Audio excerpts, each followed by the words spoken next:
Okay,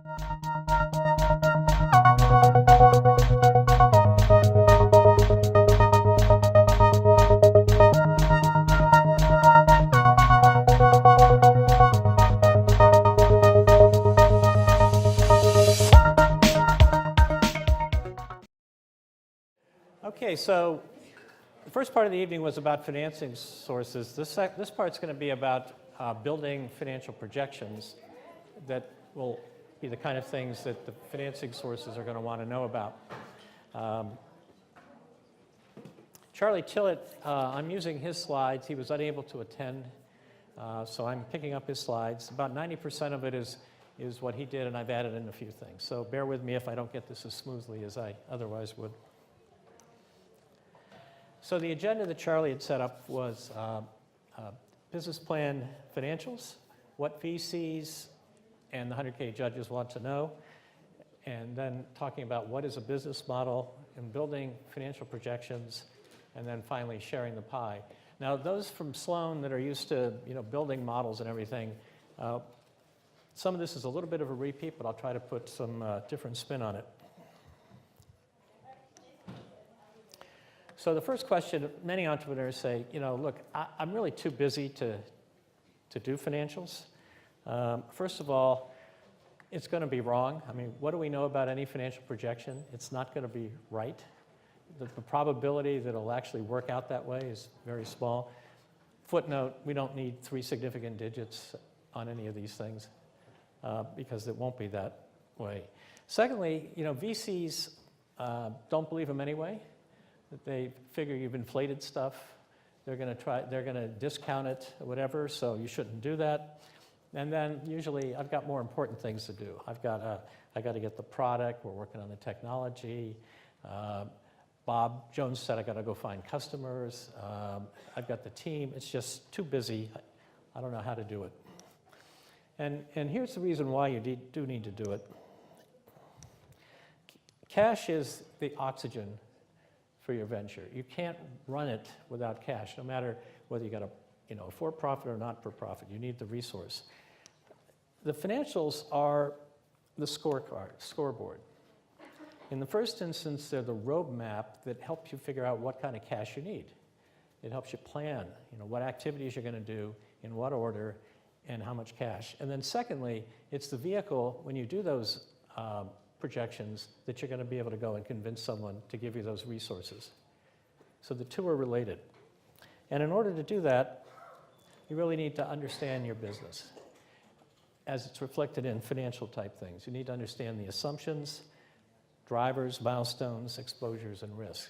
And in building financial models, you really explore that pretty deeply. And your number one job as CEO is to maintain the oxygen supply, right? If you don't have it, you can't get there. You don't need to be an accountant to understand it, but you do need to know some of this stuff. What is the average selling price? What is the gross margin? What's the cost of R&D? What's sales marketing? What does all this stuff mean? You have to be familiar with it. So we just heard about a panel of financing sources, and let me see if I can put some numbers around this and a little bit better. As you heard earlier, this was not coordinated. This is the numbers that I had for what kind of return they're looking for. Seems to line up. So the 3 to 5 times their money in absolute returns over a 5 to 7 year time horizon, and a return IRR, or internal rate of return, of 32%. So in order to do this, the other aspect that was maybe not clear from the panel is the Gay, who had the fund, she has a bigger wad of money, and she has to deploy it in bigger chunks.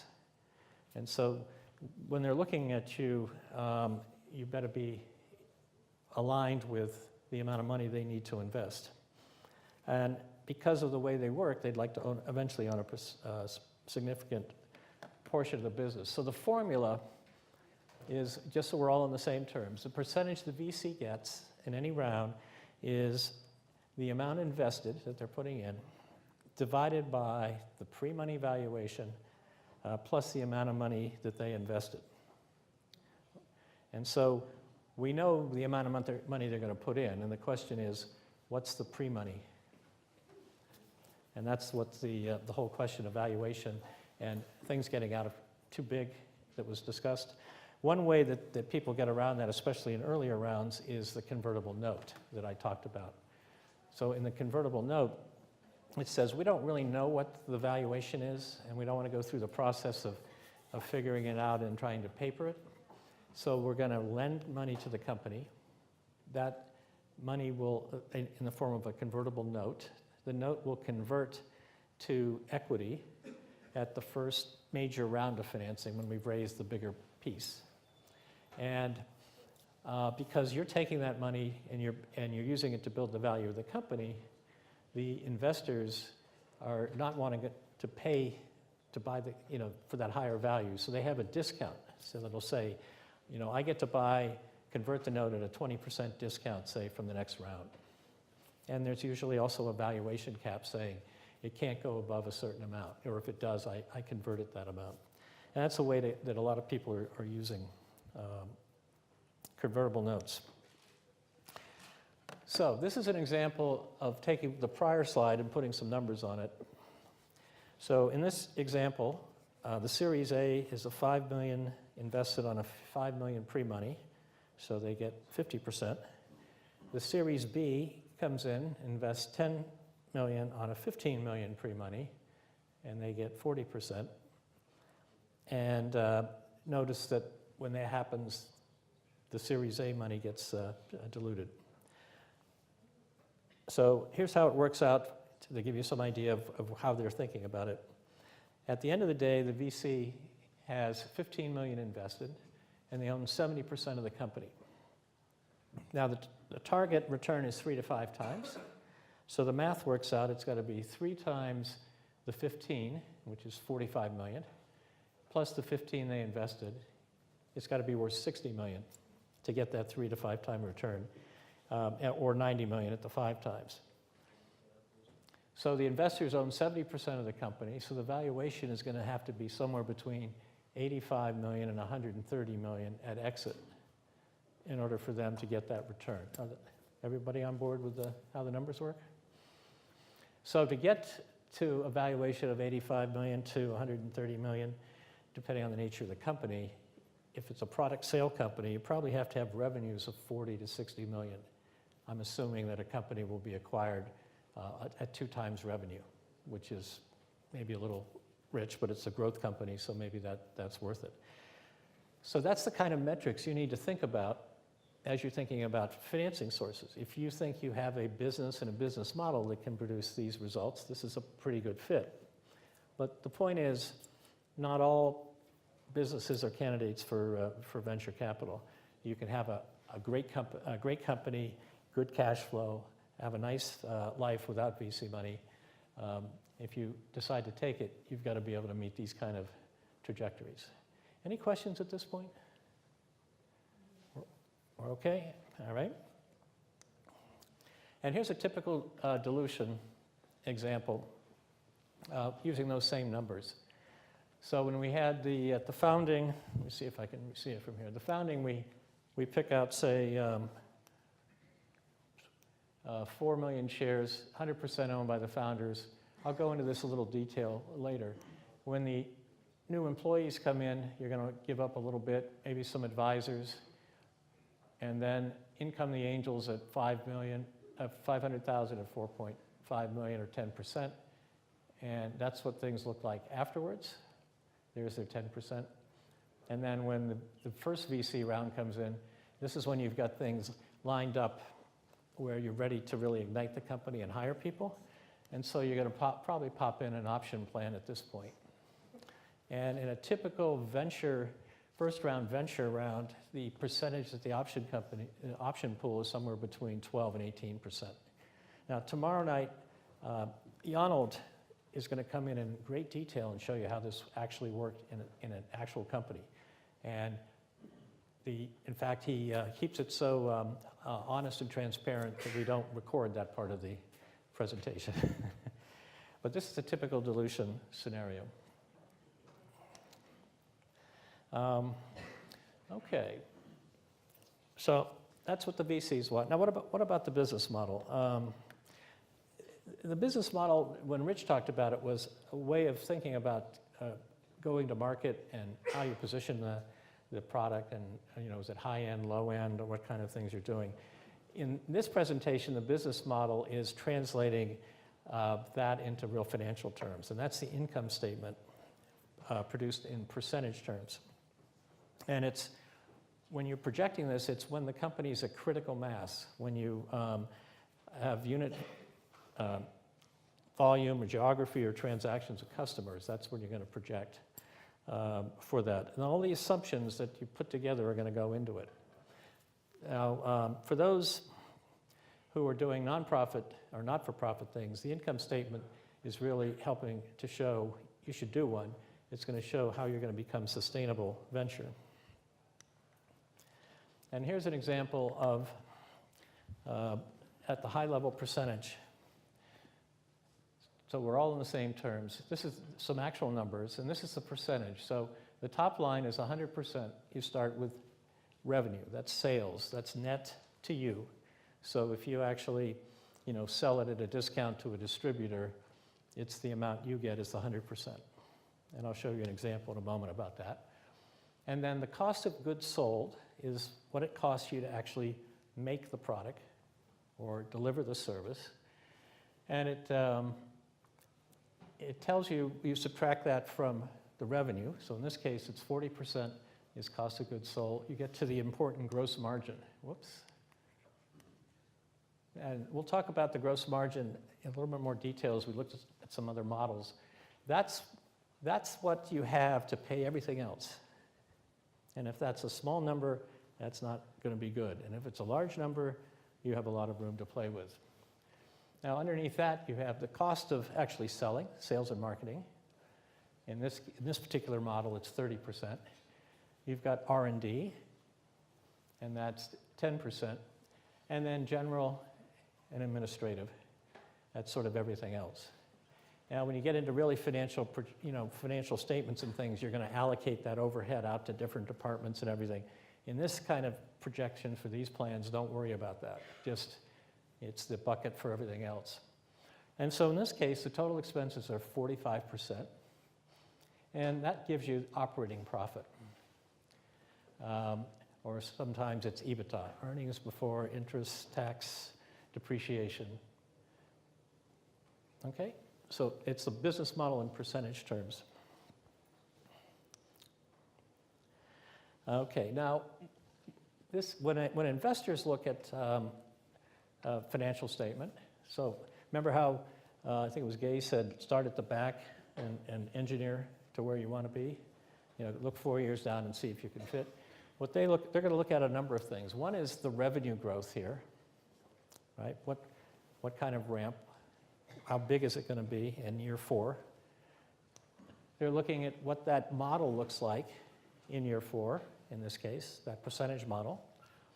And they're looking at operating profit. And as I pointed out, they're also going to want to look at that gross margin number. Those are the kind of things they'll look at to see, does it fit what they need to do if you're a venture firm or someone else? And the question is, what do you look at? Well, you're going to look at the same thing, because you've got to figure out, how am I going to grow revenue? And you're, of course, going to look at the end result. But for you, operationally, you're going to be looking at that first year. How am I going to get that first year going as you build out? Who am I going to have to hire, in what order? The first year, the engine isn't really moving. It's starting up, and it can be very erratic. So you really need to, because if you take money from investors, you've got to start executing right away. And then once you figure that one out, it's not too much of an effort to sort of project the next year out a little bit. And everything after that gets a little bit dicey anyway. But if you can't figure out in your mind how you're going to execute on that first year, you got to work that again. Okay. Now, in addition, a lot of these financial projections are gross margin numbers, things, but there are other things you need to think about in the business, the key performance indicators. They don't appear in the financial projections, but every industry has key performance indicators, and you need to understand what those are. The financial projections show you what the results of activities turn out to be, but don't confuse activity with progress. Somebody once told me that when I was frantically running around doing stuff, and he said, you know, Joe, I think you think you're making progress. All I see is activity. You should stop and think of whether your activity is making progress for you. I put some examples of key performance examples for software as a service. These are things, the churn rate, for example, that's how long does somebody stay a subscriber before they drop off. And that churn rate you're going to be watching because it's going to affect revenue and a whole bunch of other things. What's the monthly recurring revenue? What's the customer acquisition cost? Bob mentioned that. You know, if it costs you $10 and the lifetime value of that customer is $10, you know, it's not working. On the nonprofit side, there are other indicators that your funding sources are going to look at. You know, what's your donor retention rate? Are your customers, the people you serve in this case, you know, or providing you the financial wherewithal, are they sticking with you? If they start to drop off, does that say something about it? And you can come up with it. These are just some examples. For each of the businesses you do, you should, in addition to building the financial thing, think, what are the things I need to measure and make it a regular part of once you launch, and in your mind figure out what happens if one of these things moves. If churn goes up too fast, what is it telling me? And pick measures that will help you figure that out. Okay, so before we get into actually building some projections, let's look at some real income statements in different areas. It's a good way of doing this. I have an exercise where I've used this, and we put the three companies off on the side, and you have to guess which one goes where. Okay, so what do we know about Walmart? What's your image of Walmart? Cheap. Low prices, okay? And large volume, right? So look at Walmart's COGS. And its gross margin is 24%. And now look at Nordstrom on the other side. What do we think of Nordstrom? It's like a fancier store. So they have 37% gross margins. How do they get 37% gross margin? They charge more, right? So their prices are higher. The cost of goods is probably the same. I mean, it's, you know, if you get it's different, but they charge more. They're able to charge more, so they get higher gross margins. Now, none of them do any R&D to speak of, right? And then you have SG&A, and why is Nordstrom's SG&A higher? What do they have to do for that shopping experience? I mean, you go into Walmart and, you know, if they've dusted the place in the last 3 years, you know, right? It's a nice looking store, so that gets, percentage-wise, gets in there. Okay, and the operating profit, Walmart's got pretty low operating profit. They have annual revenue of $344 billion in this particular time. This was a few years ago. And they have almost 2 million employees, and their revenue per employee, 181,000 versus 160. I think Rich talked about revenue per employee as a measure. It's something you look at. Okay, so you're familiar? So if you're thinking, if you're in the retail space and the numbers you produce in your projections don't fit into a story like this that explains, you know, why these percentages are like that, then you've got to go back and redo them, or perhaps you have a totally different model. I mean, Amazon is sort of in retail. They have we'll see Amazon, I think, is one of the later slides. So if your model's different, your numbers are going to look different, but you're going to have to explain it to your investors as to what's there.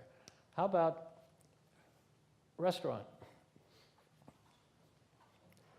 So we have sort of a similar thing going on here. We've got Starbucks with, what is it, 58%? Forgot my straw. Oh. A long way away. Hope you didn't get too far away before. Okay, so Starbucks has a pretty big gross margin. And why is that?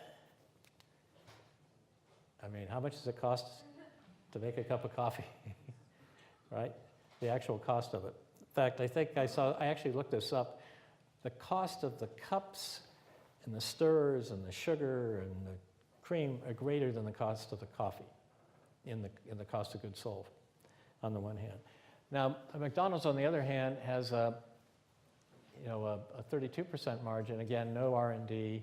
SG&A is higher over at Starbucks, right? Because Starbucks is a little fancier, probably in more expensive locations, at least in the urban environment, perhaps. Operating profit. And it's sort of interesting here at the bottom, revenue per employee, totally different at $45,000 per employee for McDonald's. And now you try to think, there's the movement to get $15 an hour for employee minimum wage. Well, it's kind of hard if your revenue per employee is $45,000 to work out the economics of how you could pay $15 an hour plus healthcare and everything else, and keep the prices the same. So this is why some of these things vastly disrupt business models. Okay. How about tech hardware? For the hardware, there's a hardware question up here somewhere. Okay, so here's some examples of, we have Cisco, EMC, Dell. At the time the slide was put together, they were separate. Sort of interesting to see, what happens. They're totally two different businesses, right? I mean, what's Dell's business traditionally when it started off? It was sort of mass customization of computers, right? They would put together a computer just the way you wanted it. And so look at their gross margin, 17%. But they did an awful lot of them. Versus EMC, which is more of a traditional hardware company with 50% plus gross margin. Now, the difference between Cisco and say Medtronic, why is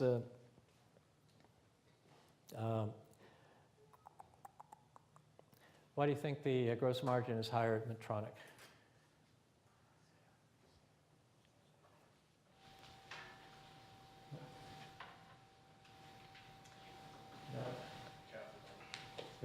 Is there a lot of price competition in medical devices? Probably not as much as there is in mass hardware routers and things like that. Again, you can see the revenue per employee and the number of employees. Okay, so again, if you're a hardware model, figure out where you are in comparison to this, because it's a lot easier when you go to tell somebody something. If you have something, it's a new way of doing what other people are doing right now. You can say, we're just like Cisco, but, or we're the classic one, we're the Uber for fill in the blank. That's been the really fancy one these days. We're the Uber for sailboats, or whatever. Okay. And then software. Why has Microsoft got an 81% gross margin?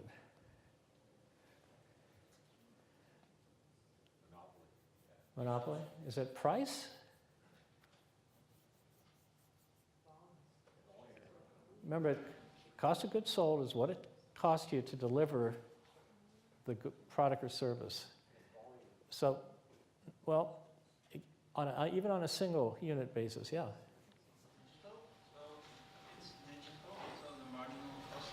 Yeah, so what does it cost to actually produce it, right?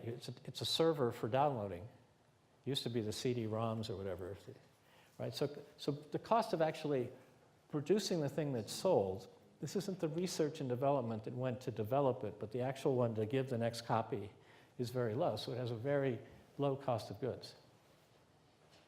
And it might also have some monopoly on the price, but I think this is a cost of goods story. And what about over on, say, SAP? Why does it have a higher cost of goods sold? Anyone know what SAP is? These are the big enterprise software systems. MIT has one, I think. Well, for most of those, they're sold with systems plus support. And when you do that from an accounting viewpoint, the support gets to be part of the cost of goods sold. So you have people that help you implement it. So there's services on this one. Okay. And how about the internet? It's changed things. Apple really is not an internet company, but you got to look at the revenue per employee. That's $2 million per employee compared to $45,000. Their gross margin in this, there is some hardware involved in there. And even though they have a small, R&D is a small percentage given the volume, the revenues that at the time that Apple had, that's still a big number. What about, on the other side, what about Pandora? Why is its cost of goods sold higher? Why does it look more like Apple? Yeah, so they have to pay either licensing fees or however it's worked out in order to deliver it. They still have the streamers, you know, the delivery, but there's a fee associated with it. That's the cost of producing that good. So it's interesting that whatever a music streaming company is looks more like a hardware company from a financial viewpoint. And you just got to love these numbers about revenue per employee. So I walked you through those separate ones again so that you can, you know, think about whatever you're doing in whatever industry and see if what you're stacking it up in your assumptions will match, in which case you have a better story. If they don't match, you've got to figure out, is it because I'm not planning it right? Or do I have a model that's different that I need to explain? Okay, so now we're going to try to build, any questions before I go? I made a note that I forgot to note. When we did that VC valuation slide, and picking up on something Julie said, that only 16% of venture-backed companies end up going public, or 16% of the public companies were venture-capped, however she phrased that. Most of the exits for venture-backed companies are what's called trade sales. They're acquisitions. And it's larger companies acquiring your company if you can show that you've got a product that works and there's market acceptance. And in fact, you can think of it as venture capital as a form of outsourced R&D, right? So if you, from an accounting viewpoint, if you were to try to develop a product internally at a company, all of the costs that you are expending, there's some technical accounting issues involved, but essentially you're going to have to expense those. And it hits your profit and loss statement. And if you're trying to show good results, you know, that's painful. So you're a big company, maybe you don't move as fast, you're going to have all these expenses that you're going to have to do. Or you go and pay a bunch of money for somebody who's already done it. And that acquisition cost, you've now acquired an asset that goes on the balance sheet. Now that asset over time will have to get perhaps amortized, but it doesn't hit your P&L. So they're happy in the right circumstance to go and buy a company that's shown that the technology or whatever works, that there's product acceptance in the market, you've got traction, and they can put it into their bigger engine and crank things up. And they'll pay a premium, and that's what the venture capitalists are counting on, and you as an entrepreneur are counting. So if you think of it that way, when you start your company, think, who would want to acquire what I want to do, and then work back to what you're actually going to do for your product. Okay, so switching now back to the building a tech model. Think of this as an exercise in how to think about putting a model together. So if you're not in the technology area and you're in healthcare or you're doing a nonprofit thing, don't zone out. Think about how these kind of steps could be applied to you. So here we're going to think about what is the product, what's the price the customer will pay. We're going to think about the cost of goods sold, the distribution strategy, And the end game, because of what we saw there on the business models, would be operating profits of 15 to 20% as an ongoing company. And gross margins, well, we'll see what we come up with. Okay, ready to go? This will include hardware, software, and some support. So the first decision is, how are you going to sell your product? Right? So let's say, as you think about this, this is the numbers we had before. Remember, we had a gross margin of 60%. At the end of the day, we end up with operating profit of $20 and 20% at the bottom. Okay? So what if we said, why don't we sell it through distributors? Now, we have to give up some of the price, right? So let's say we had 20% discount. And the reason we're giving them a discount is the distributor is going to have to spend money on sales and marketing. So that reduces the top line revenue from $100 to $80. All the other numbers stay the same, pretty much, except the sales and marketing. You're still going to need some channel support, but you can reduce that cost. At the end of the day, R&D stays pretty much the same. Maybe G&A you can cut back a little bit. And you end up with the same percent operating profit. But in the case of the distributor, you have fewer dollars at the bottom. So why would you ever go through a distributor as you're thinking about building this model? What are you betting on? Yeah? You're betting you can save money on your sales force salaries. Well, you have a little bit, right? Because they're picking up the cost. But what do you... You're betting on being able to do a larger margin. Yeah, it's a volume thing, right? If I do it directly, I can only get a certain amount. If I find the right distributor, I'll give up a bit. And even though I'll take in fewer dollars compared to what I'm doing right now, the distributor, by his efforts, are going to increase the total revenue number. And at the end of the day, if I can maintain 20% margin on a bigger revenue base, then that's a faster way to grow. Okay, so that's, as you think about your model, what are you going to do in yours? You're going to go direct, you're going to go distributor. Okay, so the first thing is, don't use business planning software. All right, has anyone ever tried to do it? Be honest. Yeah? And what do? They ask you a bunch of questions and you fill them in and then you push a button and boom, it comes out, right? Did you learn anything? No. Okay, that's the point. It works fine. You put numbers in and you do things and boom, you get results, but you have no idea of how you got it. I think you really have to build it yourself. And you should build sales projections from the bottom up, not from the top down. So a classic one is, there are 350 million people in the US, and if we get 5% of the market, then that's our revenue projection. No. Start at the bottom, go to the top of the pyramid that Bob showed, figure out, who's going to buy it, how will you sell, how many salespeople will it take, build it up from the bottom. How long's the sales cycle? If you're selling hardware and it's a complex thing, you might have a sales cycle of 9 months from the first time you initiate contact with a customer, if it's a technical sale. So if you hire a salesperson, they're going to be unproductive for 9 months. They're not going to generate any revenue. That's going to have great implications on your financials. And depending on the choice of distribution, how many things can they do per month? Can they sell 1,000 or 100? You should have some idea. And for purposes of pitching or anything, don't do projections with best case, worst case. That's one of the great things about the spreadsheet world, right? You can plug numbers in and you can generate realms of data. Just pick one you think works that you can defend. Okay? Now, disclaimer. This exercise is focused on making this look attractive to investors. As I mentioned, it applies to technology companies, may not apply to you.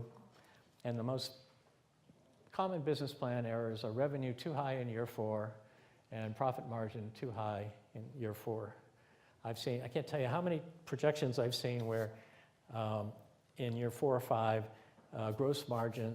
operating margin of 50%. I mean, that's like insane.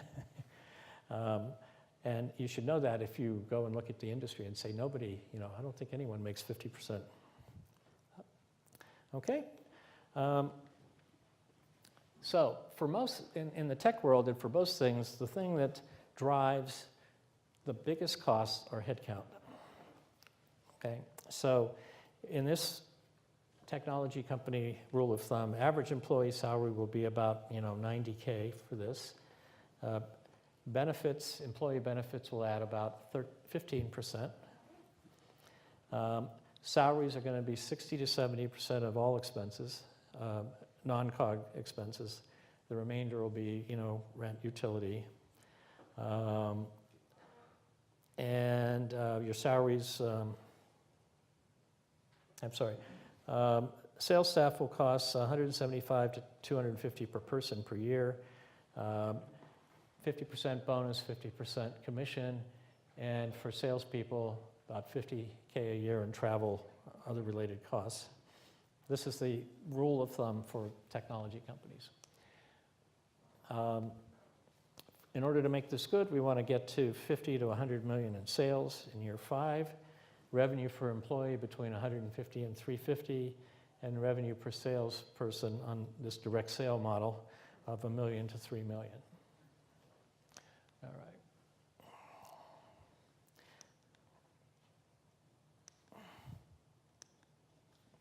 Okay, so remember I said cash is like oxygen? The burn rate is what you're looking at. That's, if you don't know that term, you're going to have to learn it. It's how much money you burn in a month through either operating loss, because you're not making enough revenue to cover expense, plus your capital expense. The cash flow projection you're trying to figure out is, when do I turn cash positive? And that's all of your operating expenses plus capital expense until you get to cash positive. And that becomes an important part as you figure out how many rounds and when are you going to have to take them in.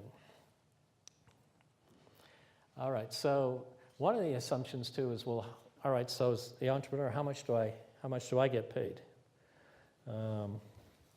Well, rule of thumb is VCs don't really want you to starve, but they do want you to be hungry, right?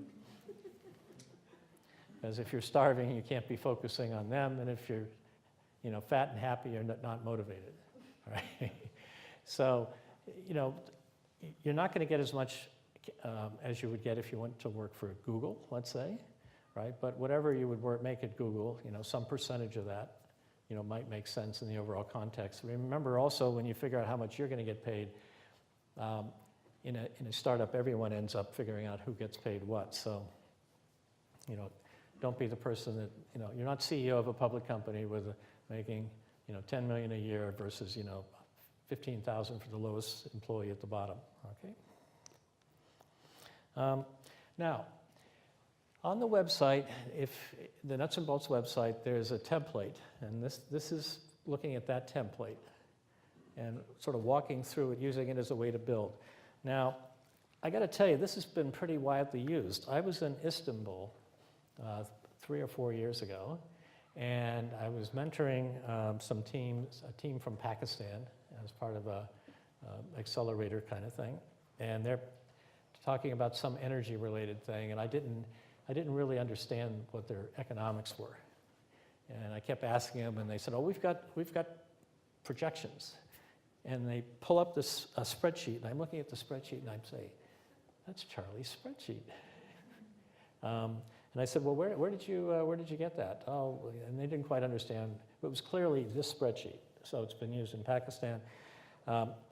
I was at a wedding of a daughter of a friend of ours. The groom was from an engineering graduate at Dartmouth, and he used this model to raise. He came up to me at the wedding and said, I used the model on your nuts and bolts thing, and we raised a whole bunch of money. So I guess it works. Okay. Now the way it's set up, color code here. Red is anything that you input with your fat fingers, as Charlie likes to say. Magenta, the purplish thing, goes to another spreadsheet in this workbook when you pull it up. And blue comes from another spreadsheet, and anything black gets calculated. So that's the key. This is the 4-year annual P&L statement. Let's see if we can you see it from there well enough? So there's product revenue in this model, support, because it's a hardware company with support. People buy it, they buy support. In fact, that later on in life for a hardware company becomes a recurring annuity that's pretty good. And then there's the product COG, the support COG, gross margin, always putting in the percentages, so you're tinkering with them. And then what we'll call departmental expenses, engineering, marketing, sales, G&A, and it comes down to minus 130% operating profit, eventually turning up to a nice 24% later on. So that's sort of the end result. This is, in Charlie's version that's on the website, he likes things in quarters. And he says the reason is if you have 4 years and quarterly results, when you input something, you only have 16 cells per row if it's an input. And he doesn't like to put things in. I've modified this for my own use, and I've used this in a company we just raised some money for. And I've run it to monthly for the first 2 years, because the monthly thing gets really tricky at the beginning, you know, if you're hiring people too quickly or short. But for this purpose, we'll do the quarterly. And then I do after the first 2 years, I turn it into quarterly, because after that, who knows, right? But the first 2 years, the first 12 months, I can figure out, am I going to hire that salesperson now? Do I really need a marketing person yet? Move it over a month, see what happens. All right? Okay, first, sales. Now, as I said, I used this spreadsheet to raise some money recently. We are not even, our model is we're building something that we're licensing to a large consumer product company. So I don't even put sales in it. I used it just to figure out what our expenses were going to be. And you probably, if you use the monthly one, you can use this as part of your actual operational planning and execution. But when you're putting it together for investors, you should be assuming, okay, we're ready to launch. And if it says I'm not going to get my first product on the market for 6 months or 12 months, you'll have to put it out there. So the first line is unit sales. Right? He has 3 different models. Model 1, and inputs the price. Model 2, and the timing. And then there's the sales price, how much is he going to sell? And those 2 get multiplied, and you get product revenue, and it carries off that way. And he also has support in here, and the assumptions here, he's fat-fingered this one in with a formula that says a certain number of the people that buy it are going to have support, and it's going to have a certain support revenue %. And that all comes together, and he gets his total revenue line on the spreadsheet. So for you, as you're planning it, you know, you have to ask, you know, when we're going to come to the headcount slide here soon, you know, what's the sales cycle? How many of these units can I sell? What's the ramp? And hopefully you've tested this somewhere, you know, by your customer discovery thing. And this is how you start to play with it. Okay, so here, cost of goods sold that go with the revenue. He's got the unit sales up here that comes from the sales book. Remember, the blue comes from the sales thing. And he's got, in his case, he's manufacturing. So he has people that are plugged in, a technician, and then there's some assumptions about how many units a day can be done. And then he's got variable costs per unit. That's your variable cost of goods sold.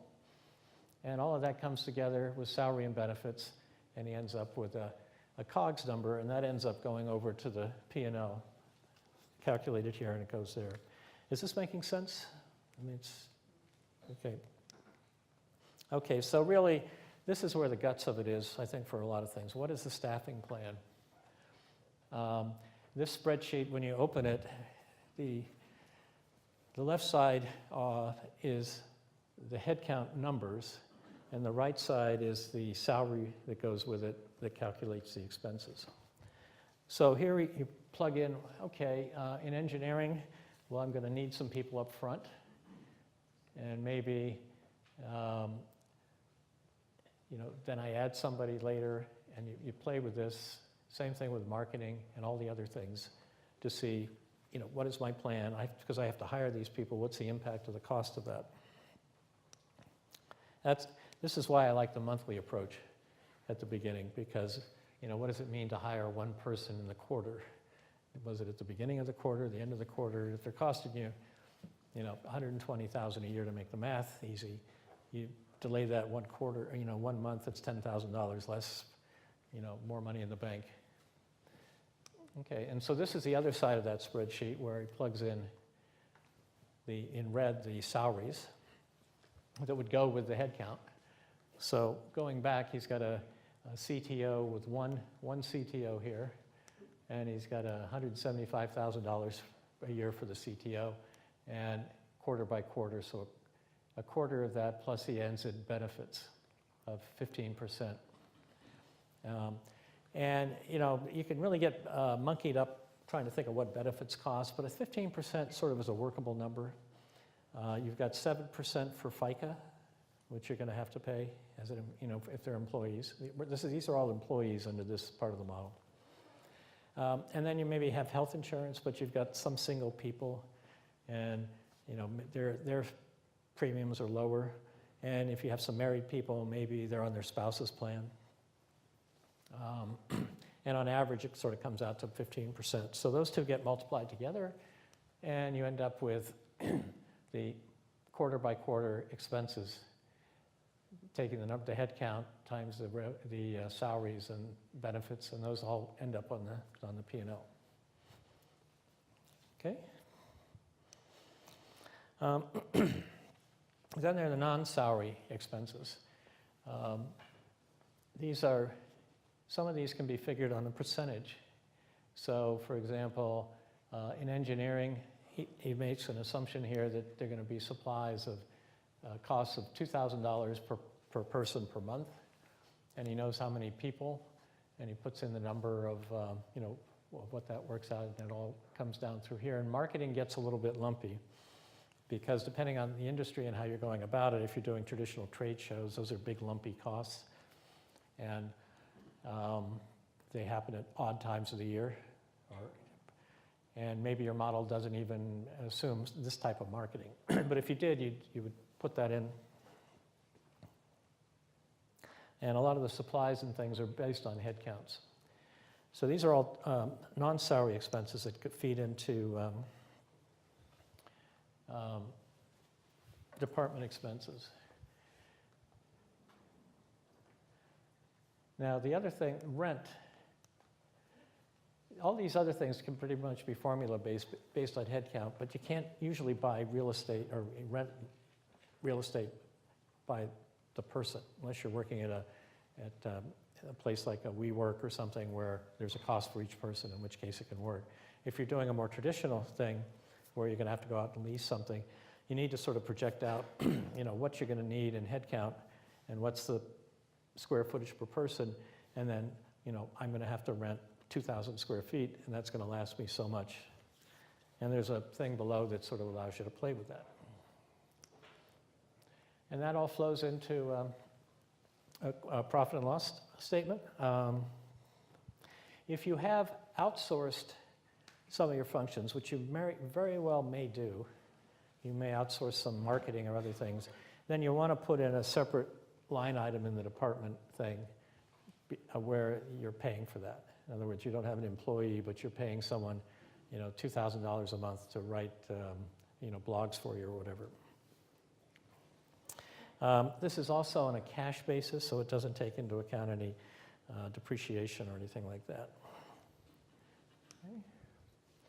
And then on to CapEx and cash flow. This is what you really, cash is the oxygen. This is where the oxygen gets calculated, right?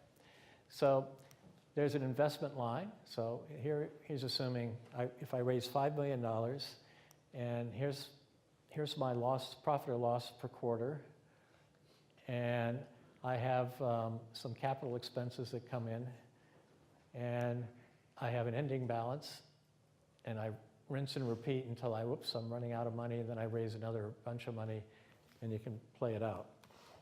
And if it looks like you can't, the time between financings is usually 12 months to 18 months, maybe 2 years. Even if the venture capital or your funding source falls in love with you, they're not going to give you all the money at the beginning. They're going to parcel it out over time. And your job is to take the money, execute on the plan, show the value goes up, so when you take the money again, it's not as expensive for you.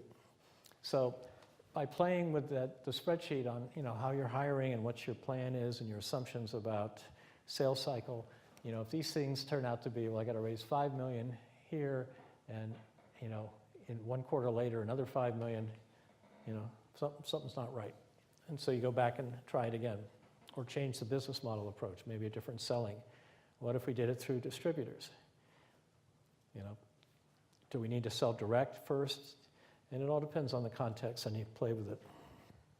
Revenue for this cash, by the way, assuming you have sales, is offset by 1 quarter on the assumption that you sell something and they're not paying you right away. They pay you on terms like 30 days, 45 days. So on average, just shift the revenue over 1 quarter. On the other hand, all your other expenses are paid currently. The employees want to get paid, the landlord wants to get paid, and that'll show you, that's your working capital needs in a way. So having done all that, any questions so far? I mean, I think it'll be more evident when you get in there to do it. It's a fairly easy thing to use, so you spend more time thinking about using it than trying to build it or play with it, and change it around. Okay, the typical presentation suggestions, you want to have some sort of steady revenue growth, unless there's some reason why it's cyclical. If you see something where revenue goes here and then it drops, you go, no, what are they assuming? There may be, and if you don't have a story about why it drops, it's going to be kind of embarrassing talking to it.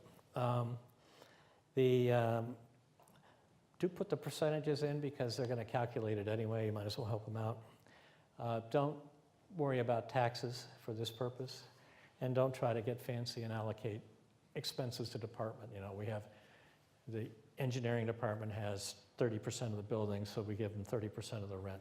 Just don't spend your time on that for this purpose. And then the executive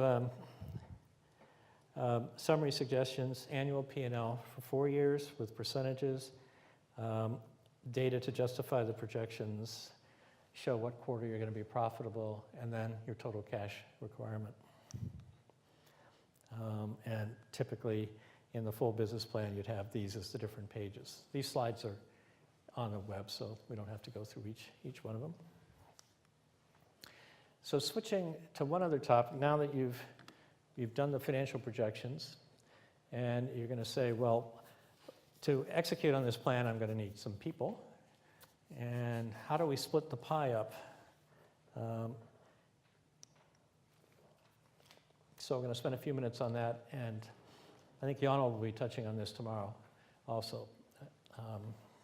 You've really got to come and see Jan tomorrow, because he's going to, he'll go into detail with real stories behind each of these line item things that I'm just, going over quickly. So when we come to think about how do you distribute equity, the concept of compensating for what people are bringing. So if somebody's bringing intellectual property or something else, you're compensating partly on that basis. You're compensating partly for commitment. That's why we would think about vesting. There's a question of the stage of the company and the risk. If you're on earlier, it's riskier, therefore the percentage should be higher. Sacrifice, what's somebody giving out?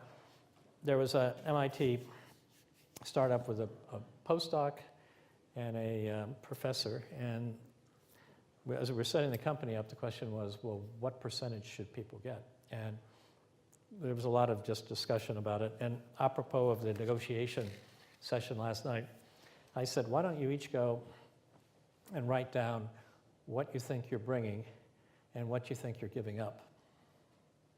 And then we'll come back and look at it together. And so that was sort of enlightening because the postdoc had some offers on the table for a full-time job, would be giving up an academic career, and he brought certain things. The professor had 1 day a week he could consult, and that had a certain market value. Yet he didn't have the risk because he was just giving up 1 day of consulting, and he still had the day job. And so when they started to talk about that, that allowed them to at least come to an agreement as to what would make sense in the context. It's just one way of doing it.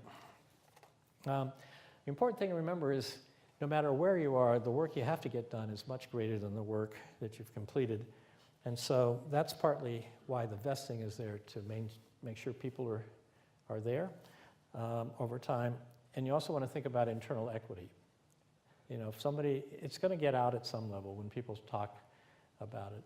And if there's something that doesn't make sense of why somebody's getting more than the other, it's going to cause all sorts of issues internally. Make sense? Okay. Here are some numbers that are sort of typical over a long period of time. This would be ownership after 2 rounds of financing. The CEO might have 5%, VP 1 to 2.5%, senior managers, and founding managements, might get 2 to 3 times these numbers. And employees, the early employees, might get 5 to 10 times the numbers that are here. And if things are going well, you'll be granting options later. Anyway. This is an example. I'll just rush through it a little quickly because Jano's going to really go through each kind of stage of this. This is the one that's tied to that earlier one that I showed you with the dilution, where we've simply expanded the founders into people, actual names, and we'll just walk through it. By the way, this should be based on your headcount and your plan, right? If you're hiring these people, and there's a salary budget for them. There's also an equity budget. And as you're working the cash need side, you actually work the equity side. You can see how big the pool has to be. Or maybe I can't hire these number of people, realizing you're probably going to get only 12 to 18% a pool for the first round venture. Okay, so the total pool amount is, the headcount people percentage per position and added up over time. So in the first round, we've got 3 founders. In this case, we have one gets 50%, the other 2 get 25%. And then we bring on some key early employees, perhaps a board of advisors. Now the founders get diluted by the amount of the new stock in, so they're what does it say, about 89%. And then after the angel round, we've developed the product. We're ready for an angel round. This is, as we pointed out earlier, $500K with pre-money valuation of 4.5, so they get 10%, and the founders are here at 80%. This angel round, we put a valuation on it, but this might actually be a convertible note in reality, the way it's done today. But let's assume it for this. The next one is we bring in, we quickly land our first VC round. In this case, the pre-money doesn't really go up. We raise $5 million at $5 million pre, they get 50%. We end up reserving the option pool, which is what, 12%? And you can see that's, so many, this number of options per person times the number of positions. And at this point, the founders are diluted down to about 30%. And this time we work really hard, build the pre-money up to 15 million here, raise 10 million. The new guys get 40%. VC1 gets diluted to 30%. Founders are at 18%. But at the end of the day, we've got a $25 million post-money valuation company with $10 million in the bank, ready to go to the next level. That's sort of mechanically how it worked on that assumption we had. As I said, Donald will go into it in much more interesting detail than I do. So that's basically the summary. We looked at how VCs look at things, what they want, and what the model might look at for them. We looked at various business models, the idea being you should go and look at those for the kind of companies that you're doing, and either fit those models or have a reason why you're different, just like Walmart can say, low price is everything, and Nordstrom says, we have a concierge to pack up your bag for you, whatever the experience is. Gave you a little look at how you might start to look to build a financial model using a tech company. The template is a useful one. If you're already using one, fine, but if you're not, it's a pretty good one. And we had some discussion about sharing the pie. And again, Yano tomorrow will talk how they went about specifically sharing the pie, not conceptually like this. So that's about all I have for tonight. We did want to pitch though, right? Okay, would you like to? First questions? All right, we'll do questions and we'll give you the pitch. Yep. No. I was curious what the sort of paths look like without VCs. If that's just that you get cash positive much earlier on. You get cash positive? You're going to have a lower growth rate, I guess?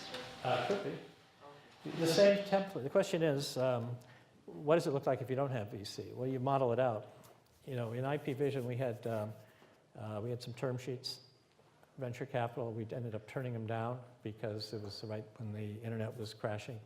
And we said, we don't really know how to, it's going to be high price money. People are demanding high salaries and equity. We don't really know how to sell it. So we went direct and started a consulting model, and we were cash flow positive in 2 months. So, it's whatever. If you're building something, though, if you're building a case of why you should get a bunch of money, that example would be a good way. But you can use the same spreadsheet to model out and use it for operational or beyond budget. There was a question up there, yep. Does it need to prepare an income statement once you've reached critical mass? How do you know that you've reached critical mass? Well, when you have cash flow, positive. So anytime, but you prepare an income statement before you're positive? Yeah, because the idea here is you're coming to the financing source and saying, here's my idea, and here's my business model that I'm going to, how I'm going to reach the customer or whatever, and here's the finances, the oxygen I'm going to need in order to do that. And we're not going to start, we're taking money in, we're developing the product, we can sell our early product, in 6 months, and we're going to need cash to cover us to there, and then after, 2 years, we're cash flow positive. Whatever the case you're making would be using these kind of projections. Now, the one that you're going to be most accurate is on the expense side, right? You don't hire somebody, you can control the expense. The wild card is the revenue side, and you hopefully have some good evidence of why you think you can sell what you're saying, because you've been out talking to customers, you know what their requirements are, you maybe have some beta customers already, and that bundle of things you're taking to the financing source says, here's what I've done, here's what I want to do, join me with this and you can make some money alongside me. Or you go to a funding source for a nonprofit, saying we've delivered these services to these many people with this benefit, we'd like a grant so we can expand the model into the next part of the country or whatever. Does that make sense? Okay, any other questions? Yep. Do you have any advice on how to make good assumptions in the business model, such as number of sales? How do you make those numbers? Can we sell? Well, as I said, hopefully you've gone out and talked to people so you have an idea of who the first customer would be. You know what this is where you have to get down. Remember the pyramid at the beginning, there was a lot of that foundation stuff. We were worried about the little thing at the top, the pitch. You know what the competitors' prices are. You've talked to some customers. We have something that's faster, better, cheaper, or whatever, at a tenth of the price. And you've gotten some indication that they're going to buy it. Because remember, you're going to be spending all your time trying to do this. So I think you build it up from there. That's the building it up from the bottom. And the wild card will be, depending on, it's usually the speed, the ramp speed. if you've done it right, you're probably getting some people to buy. It's a question, are they buying enough of it fast enough? You know, if a big company does it, they may not buy it for the entire company. They might test market it, you know, in one group. And so even though let's say you're doing an HR system and, you know, maybe they've got 30,000 employees, well, they're not going to deploy it all at once, and they're not going to pay you all at once. So those things you'd start to think about. And commit. Yep. This may be obvious, the answer, but just in terms of how do you model in deferments, like legal fee deferments, is what law firm you're working with is deferring that out, or like deferments with some licensing with some universities, or some employees are able to defer the salary. Yeah. How do you model that in, or do you think about that differently? Well, you know, if you actually have that, and it's part of the plan, I mean, if you're going to investors, you're probably not deferring your law firms. But, you know, for operational purposes, if you know that's the case, then, you know, typical, you know, it used to be when I was practicing law, we would we would defer it to the first round of financing or to, you know, for 8 months or something. And so you would model it in, when I get the financing, part of the use of the money I'm going to get is to pay the legal fees that were deferred. And just, you know, put it in there and have a story. It's a liability you have that you're going to have to disclose. Okay, good. Are we set? Oh, one more, two more, up here. Is there a rule of thumb for how you relate your valuation, even at a very early stage, to sort of your financials, like your P&L and your income statement? What's sort of just a rule of thumb you might use for that? I mean, early on for the valuation? When you're issuing shares to early employees, for example. Are you talking about for tax purposes or just to figure out what the question is, how do you figure out the valuation when you're early on? Right, so it looks like when you're issuing shares, each share is sort of $1 in terms of the valuation of the business. Right. At least in this model that you're using. And so is there a way to relate sort of the valuation early on to the financials? They don't actually flow through the financials, but when you're making the argument, when you're going and talking to employees about how many options to give, you can talk about, first of all, you should never talk about what percentage of the company they're getting, because that's fraught with problems. You talk about the number of shares. And you say, you know, the plan that we've gone to investors with or whatever shows we're going to have this growth and this profitability. And if things go well with your help and everything else, in year 4 or 5, you know, we may get acquired or we may go public. I set up a matrix that says, you know, what would these shares be worth using the dilution? You know, you'll have the company's going to could be worth this much if it's a big success, or it could be worth this, or it could be 0. And you just present that and say you have there's an opportunity here if you believe in what we're doing, and we hit the targets the investors want us to think. This is how much money those shares could be worth.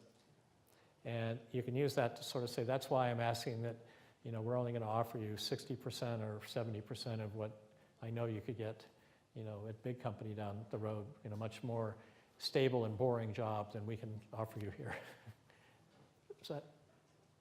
Yep. One of the main messages you have is that if you don't plan, you can fail. If you don't plan, Yeah. have a business plan, Right. you're planning for failure. Right. I'm working as an investor in Norway as early. The way I understand you, that even in that phase, you need to have a plan, because that is what you're actually inviting the investor to Right. evaluate. Well, you need a plan so you know what you're doing. Yeah. Do I hire a sales? Is that, but you don't have a plan yet. I said, well, you need to have a plan. So I really glad that you are underlining that so clearly, that that is actually how you describe in the business. Well, But in the same time, I mean, in the early stages, I mean, many things are uncertain, so you must allow things to change. I mean, Yeah. business model, interest or safe and everything. But you need to have a plan, but then this plan can be changed. It could be changed, right? And that's why you want to have enough detail behind it. So the question about how do you know about sales, you've gone out and you've tested, and you've determined that if you can sell it, it has a benefit, and you've got some indication of what the benefit is and some idea of whether someone would buy. As Bob would say, you take the order. And you lay out your best case. This is a reasonable case. In order to do this, I'll need these people, and we go and execute on it. Now, like everything, plans sort of melt at first contact with reality. But you've thought about what a contingency would be for that. So it's not like you're launching off into the void. And you may have to, pivot's the big term. Okay, we pivot. You heard the discussion about that. And hopefully that's not a major pivot, because the thing that happens is once you take outside money in, unless it's friends and family or people that are really, it's like you're on a rocket ship, right? You've loaded it up, especially venture money. You've loaded up the rocket ship. You've got everybody on board. You light it, and it's very hard to change course once you ignite. And so what typically happens, and more companies fail because they end up getting too much money, sometimes because it defocuses you, and you find out, well, I thought the fans wanted to watch basketball, but it turns out they actually want to have football.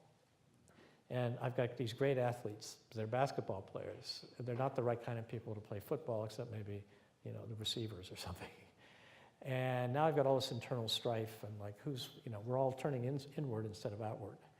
And so making sure you get this pretty right, even if you're lucky to get a bunch of money too early, is a real challenge. I'm going to why don't we do the pitch first, and then I'll do your question, unless it's a short question. It was just like about when, as a founder, you have enough leverage to renegotiate your salary, or what milestones do you have to keep financially to go back to the table? The question is, when do you have leverage to renegotiate your salary As a founder. as a founder? I think as soon as you're showing results, that's a discussion you have. I mean, when it's, you're on course, and whatever the metrics you have, the key performance indicators, you're building a case for why you think this is on course and why is it now time, for them to start to pay you more for it. Right? It's just like when you go in to ask for a raise, look at. You have to break even, let's say. Maybe not. I mean, maybe at the next round of financing. But the question is, every dollar you take in and you expend is you're giving away equity for that. And so you've got this, my equity is getting diluted as I bring in more money. Hopefully I'm bringing in money at a higher valuation because I'm driving the company higher. And so you'll figure out when the right time is, because you're taking it out of your equity pocket and putting it in your wallet on the other side. And you want to make sure that's in the positive direction.